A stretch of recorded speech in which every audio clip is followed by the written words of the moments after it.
Estamos aqui com o Paulo. O Paulo acompanhou também a palestra do Eric e várias pessoas aqui acompanhando. O Paulo que sempre está defendendo aí o meio ambiente, sempre está buscando relatar esses problemas que nós enfrentamos no município. O que você achou, Paulo? Ô Jaime, primeiramente eu quero aqui agradecer ao Eric por essa palestra, né? Disponibilizou a vir aqui, saindo de Belo Horizonte, veio aqui para dar essa palestra para nós, que para mim foi de grande proveito.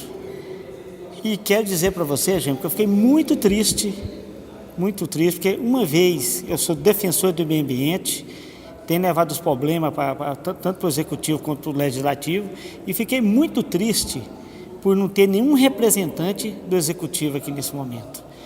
Porque eu vejo que é um descaso muito grande. Exatamente, a palestra começou aqui às 18h30 e o nosso digníssimo prefeito estava em outra rádio daqui de Arcos, concedendo uma entrevista. Tudo bem, ele poderia estar lá concedendo essa entrevista. Agora, será que não podia mandar aqui um representante, o secretário de Meio Ambiente, o secretário dele, para estar presente nessa palestra aqui? Então, eu acho que é um desrespeito muito grande perante a população. E ressalvo aqui que é o seguinte: aproximadamente 15 dias atrás, eu acho que você estava presente aqui também, estava aqui para pegar o livro de ata aqui da Câmara, aqui, que tinha 160 pessoas aqui para aplaudir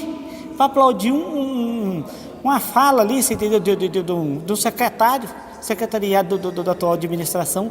Quer dizer, então as coisas que eu acho que hoje, né, nessa palestra aqui do Eric, essa Câmara devia estar abarrotada de gente aqui, você entendeu, que não tem lugar nem para ficar aqui do lado de fora aqui, ó. Porque falou em meio ambiente, nós temos que ter respeito com o meio ambiente, porque uma vez que eu vejo, a água, ela não dá duas safras não, nós vamos passar um problema sério com o problema de água aqui em Arcos, e fiquei muito triste por não ter um representante do Executivo aqui. Tá certo. Paulo, você me parece ter uma pesquisa que você recebeu de algumas nascentes aqui de Arcos.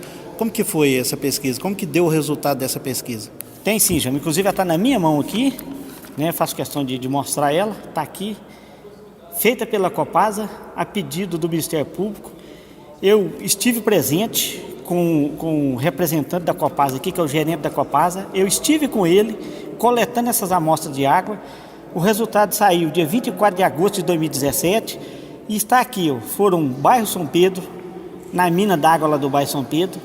Acho que todo mundo conhece ela, aqui no entroncamento da avenida trecho 1 com a trecho 2. Uhum. Essa mina deu contaminação. No bairro Calcita não foi diferente também. E no São Judas, todas essas três nascentes poderiam estar servindo a população de Arcos, estão contaminadas com fezes. Uhum. O lençol freático está contaminado. E as outras duas aqui, que é ali da Rua Bom Pastor e da Moacir de Carvalho. Essas estão boas, próprias para o consumo. Uhum. Então isso é importante, né, Paulo, divulgar isso aí, porque a população tem que saber que as duas minas aqui do bairro São Vicente, que é da Rua Bom Pastor e da Moacir Dias, essas estão com a água própria para o consumo. As demais, né, estão com água imprópria, contaminada com coliformes fecais. Isso, gente. E eu quero ressalvar aqui o seguinte, que a mina d'água a nascente de água lá do São Judas, ela cai o esgoto da fossa séptica na nascente, e ela desce, e ela é um braço do Candonga. Pois é. Onde a própria Copasa vai fazer o investimento para captar água. Olha o respeito em relação ao meio ambiente, porque ela cai no Candonga, São Miguel e São Francisco, e vai contaminando todas as águas por aí abaixo. Isso. E quero ressalvar, Jaime, que isso aqui é o seguinte, isso aqui já tem um bom tempo que eu estou batalhando por isso aqui, ó. Você entendeu? Então, você já apresentou isso aí para as autoridades, ninguém se preocupou? Você pode ver aqui que está até protocolado. Está protocolado aqui pelo Ministério Público, já está no Ministério Público. E eu espero que agora alguma coisa seja feita em caráter de urgência, porque é inadmissível a arrecadação que a cidade de Arcos tem e o desrespeito em relação ao meio ambiente na cidade de Arcos. Isso não podemos aceitar. Estamos aqui com o vereador Donizete e acabamos de acompanhar a palestra do estado de Érico, rapaz, jovem arcoense, né, Donizete? E você indicou a presença dele aqui hoje. O que você achou da fala dele? Olha, isso é importante para a nossa cidade. Gostaria que a Câmara tivesse recolhido Aliás, eu gostaria que o Paulo se motive um esclarecimento tão amplo, tão grande. O que me decepciona um pouco é saber que o executivo está dando valor a essas situações. Por exemplo, nós não tivemos qualidade do meio ambiente, nós não tivemos nenhuma ação ele deu uma explanação de uma aula que pode consertar o sistema de águas. Então isso me preocupa. Será que é só nós que temos que preocupar com a situação da água? Será que o executivo não quer essa situação? Porque a comunidade está aqui presente. Cada um representante de uma ordem aqui, para ele ouvir maçons, ouvir populares, então dá para proliferar. Agora não tem que dar ninguém, mas dá de parabéns à Câmara por dar esse trabalho, a todos os vereadores, como presidente. Só reclamo de que nós não somos nós temos que abraçar e fazer de Arcos uma cidade que daqui 3, 4 anos pode dar pior que nós contamos. Tá certo. E esperamos ter outros palestrantes aqui. Sim, eu pretendo trabalhar nessa linha. Eu pretendo cobrar também, não ter agora, eu quero cobrar da empresa executiva esse coisa também. Eu faço tão grande mesmo. Mas se o meio ambiente estivesse aqui, facilitaria nós fazermos uma reunião com ele, eu já traria pontos positivos para nós, diante da situação que foi mostrada aqui hoje.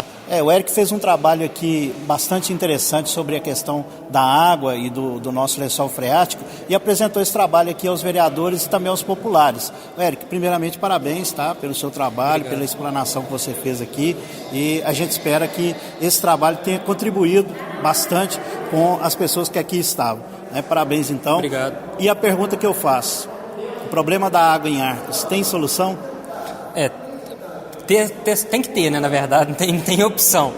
Mas, assim, eu não posso te afirmar aqui uma solução assim, senão, como eu tinha dito na palestra, essa solução ela vale muito dinheiro. Mas, assim, acho que através do estudo a respeito da disponibilidade hídrica do município, da disponibilidade hídrica de outras microbacias, pode ser que você consiga amenizar o problema. E fazer, às vezes, a captação em uma outra microbacia pode ser uma solução rápida, viável economicamente para a questão hídrica. Porque quando a gente vai falar de questão hídrica, a água ela tem disponível em todo o território brasileiro. A gente tem uma abundância muito grande. Mas, às vezes, a captação em determinadas regiões ela não é viável economicamente falando. Por exemplo, você tem a bacia ali do Rio Candonga, que ela está super lotada, você tem uma disputa muito grande por fornecimento hídrico naquela região. Uma talvez solução, mas como eu disse, precisa de um estudo para ver a viabilidade disso aí, é a captação de água em uma outra microbacia que tem uma menor competição pela questão da água. Tá certo. Você falou aí do Ricandonga, o Ricandonga que é uma opção da Copasa, visto que ela já divulgou aí um projeto para fazer uma captação, né? Só que é justamente o local onde no seu estudo ali aparece como um local mais sofrido, mais prejudicado pelo desmatamento e também pela exploração, né, do lençol freático, né, através dos poços que ali tem, creio eu, das grandes empresas. Então, como afirmar, né, ou como pensar se o Rio Candonga futuramente também não vai acabar como está acabando o Córrego das Almas? Bem, como eu disse, quando você vai fazer a captação, você tem a necessidade de ver a viabilidade econômica daquela operação que você vai fazer, daquela captação de água que você vai fazer. Muito provavelmente a Copasa está tentando amenizar a questão, fazendo a captação em uma região que ela já tem todo um equipamento montado, que a captação é muito perto ali, e pode ser que, economicamente falando, isso aí vai ficar viável para ela fazer essa captação. Pode ser que não resolva o problema como um todo, porque como você já tem uma região de grande captação e uma briga muito grande pela água, pode ser que você fazer uma captação não vai ser tão eficiente, não vai resolver todos os problemas. Mas, assim, certamente a Copasa tem essa informação muito melhor do que eu. Pode ser que ela, segundo os estudos dela, isso aí vai resolver o problema de Arcos. Eu não posso afirmar, mas a única coisa que eu posso afirmar é que aquela região ali é uma região que você tem uma agropecuária muito grande, você viu um desmatamento muito grande, o uso e ocupação do solo ali é um problema sério que tem que ser visto com cuidado para não piorar. E, assim, pode ser que resolva, mas, assim, como eu disse, precisa de um estudo, sobretudo, não só da Copasa, porque a gente vai ficar refém deles. A gente vai cobrar deles, eles vão falar que não tem água, e como que a gente vai contestar? Mesmo, por exemplo, uma questão que eu esqueci de falar ali, uma possível quebra de contrato da Copasa. Certamente, eu não sei como é que o contrato mas provavelmente você deve ter alguma multa, não sei. Ou não sei. Se tiver uma multa, como é que você vai fazer a quebra de contrato e provar que ela não está fornecendo a água? Ela vai alegar o quê? Olha, eu não estou fornecendo porque não tem água. Por que o município pode fazer nada? Porque ele não conhece as suas bacias, não conhece a vazão, não conhece a disponibilidade hídrica. Ou seja, a Secretaria do Meio Ambiente ela deveria pensar em fazer um estudo sistemático e acompanhado para ver a disponibilidade hídrica dos mananciais superficiais e subterrâneos do município, porque aí você vai ter argumento para chegar e cobrar de uma empresa. Olha, você tem sim, a vazão é X, levando em consideração isso aí, pode abastecer um determinado número de pessoas, a população de Axis é X pessoas, ou seja, você está tendo algum problema operacional aí, que seja de desperdício, que seja de má vontade, de falta de investimento, e aí você vai ter, como eu disse, argumento para cobrar da empresa. Um dos grandes problemas também que você apresentou é a questão dos poços sem outorga, né, Eric? É um problema grave, né? Porque não se sabe o que esses poços estão explorando no subsolo. Quando você não sabe aonde que está sendo a captação de água, o município fica vendido nesse sentido, porque você vê pessoas com poder aquisitivo um pouco melhor furando poços sem outorga, e aí você não sabe se esse grupo de pessoas eles estão fazendo uma captação maior que a capacidade de recarga. Como eu mostrei lá, pensa a bacia hidrográfica como um copo. Você está enchendo esse copo aos pouquinhos. Quando você começa a colocar vários canudinhos, esses canudinhos são os poços artesianos. Você coloca vários canudinhos e todo mundo sugando aquela água ali, e a saída ela é muito maior que a sua capacidade de encher o copo, você vai ter uma escassez hídrica. E às vezes nem sabe. Às vezes a pessoa que furou o poço, ela não sabe que precisava de uma licença para aquilo, e quando acaba a água, ela nem sabe que aquilo ali que ela fez poderia ser um problema, porque ela usava aquele... E quando você não paga a água, isso é um problema sério. Quando você não paga a água, você vai encher sua piscina 3 vezes no mês, você vai colocar 5 duchas lá para divertir, você vai lavar a calçada empurrando a folhinha. Ou seja, como você não está pagando e você já tem essa cultura da abundância no Brasil, aí o problema vira 2. Que você vai desperdiçar água, você não vai ter problema em gastar água. E o segundo é que você, num problema de escassez hídrica, por exemplo, se você precisar cancelar uma outorga, você não sabe. E tem a questão vai cancelar também. Com quem? E tem a questão também que eu não falei ali, porque o tempo era muito pouco, questão da contaminação de água. Você tem um poço que a pessoa faz algum equívoco e prejudica aquele manancial ali de alguma maneira, você está prejudicando toda uma população. Você só vai saber isso quando todo mundo fica doente. Quando todo mundo começar a pegar uma contaminação por metal pesado. Às vezes a pessoa faz isso... Vamos acreditar que todo mundo está agindo de boa fé. Ela não sabe, ela está fazendo uma contaminação sem ela mesmo saber. Então é importante você saber quem capta e o quanto que essa pessoa capta, porque num possível problema, como um problema grave como é agora, você vai ter aonde fiscalizar. Tá certo. Você falou ali a questão da represa, né? do barramento, né? A construção de um barramento. Todo mundo aponta isso, os leigos aqui, a população, como uma solução para o problema. É realmente uma solução para o problema? Pode ser. Eu lembro que na minha casa, antigamente, tinha uma caixa d'água de 500 litros. Aí começou a faltar água, a gente passou para uma de 1.000. Aí começou a faltar mais água, a gente passou para 2.000, o problema continua. Ou seja, a questão do barramento, ela só vai adiar, ela pode adiar a escassez da água. Você vai ter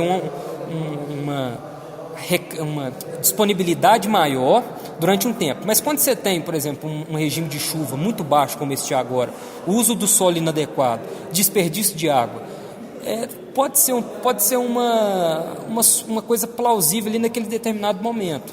Mas assim, junto com o barramento, que pode ser uma coisa, tem que ver o estudo de viabilidade desse tipo de coisa. Como eu volto à questão do estudo que a Secretaria deve fazer. Porque eu queria lembrar uma coisa, que eu inclusive esqueci lá de falar também. O problema da falta de água não é um problema da Copasa em si, não é um problema do prefeito, é um problema da população. E é um problema do município. Então, o município tem que conhecer, tem que ver a viabilidade daquele ali daquele determinado barramento, a ação a ser tomada, para apresentar à população o que pode ser feito. Pode ser que o barramento aliado a outras práticas resolva o problema. Mas o barramento em si, só ele, quem dera, seria muito simples. Você vai lá, faz um pedido de outorga, faz o barramento, resolve o problema, teoricamente, tudo bem. Não, mas o barramento, sem uma análise do uso do solo daquela região, quais tipos de espécies estão sendo plantadas ali. Por exemplo, o Rio de Janeiro, para secar lagoas, quando o Mendes Sá chegou aqui, quando ele era o interventor do Rio de Janeiro, eles usavam eucaliptos para secar certas lagoas. Aí você faz uma barragem e tal, e você vai ver do lado lá, você tem certas espécies exóticas que vão secar aquela lagoa. Ou seja, é um problema complexo, é uma coisa que tem vários fatores envolvidos. O tipo de solo, você tem que ver se o tipo de solo é adequado, você tem que ter um vale encaixado assim, porque senão você não vai conseguir reter a água. Se você tem por exemplo, na barragem de Sobradinho, você tem uma região muito plana. O que acontece? A hora que você coloca o barramento, a água, você tem um alagamento horizontal muito grande. Ela se espalha. Se espalha. Que inclusive atingiu várias cidades que tiveram que se deixar lá, até que tem a música do Sai Guarabira e tudo mais. Mas enfim, tem que fazer um estudo nesse sentido. Pode ser uma solução, mas só o barramento eu acho que é muito pouco ainda. Eu acho que tem mais coisa. E os poços? Pode ser desde que tenha outorga. Desde que se tenha outorga. Os poços, eles são bons. Por exemplo, o relatório da Arsai disse que a Copasa estava fazendo captação de poços, já jogando na rede de distribuição, sem o devido tratamento. E aí eu vi pessoas em certos bairros falando que a água estava marrom, eu vi uns vídeos nesse sentido. Apesar de que na internet a gente tem que ser muito cético quando a gente vê a informação, a gente não sabe se é verdade. Mas, se isso aí está acontecendo, um dos motivos pode ser esse. Eu não posso falar, porque eu não sou da Copasa, eu não tenho as informações que tem lá. Mas, assim, os poços, ele pode ser uma medida paliativa, mas ele não pode ser usado indiscriminadamente, sobretudo sem outorga. É preciso conhecer. É necessário conhecer, inclusive para saber onde furar, né? Você chegou, quando fez a sua pesquisa, você chegou a olhar a questão do grande número de plantios de eucalipto que existe no município de Arcos? Se esse não pode ser uma das causas da... Não, eu acho que eu não fiz isso, fiz. Mas eu acho que o plantio de eucalipto não é o principal motivo. Talvez ele tenha uma parcela ínfima no problema, mas eu acho que não.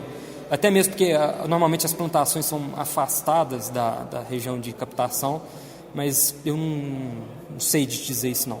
Certo, porque realmente tem muitos eucaliptos aqui no município. Tem aqui também, tem muito em Minas Gerais em si, né? Teve uma época que você teve um boom do eucalipto e várias regiões plantaram. Mas assim, eu não sei se pode ser que tenha alguma ligação pequena, mas eu não investiguei esse tipo de coisa. Tá certo. Beleza, cara. Agradecer você aí por falar conosco, viu? Obrigado. Parabéns pelo trabalho. Obrigado, à disposição. E qualquer coisa que precisar, nós estamos às ordens aí. Obrigado. Viu?